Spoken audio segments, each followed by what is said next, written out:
of history, the Great Flood was decreed. A divine washing machine set to rinse the world of its accumulated filth and give it a fresh start.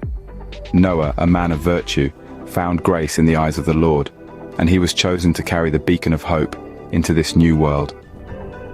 In the midst of this narrative, we find a profound truth. Even when the world is steeped in wickedness, there is always a spark of hope, a beacon of light that refuses to be extinguished.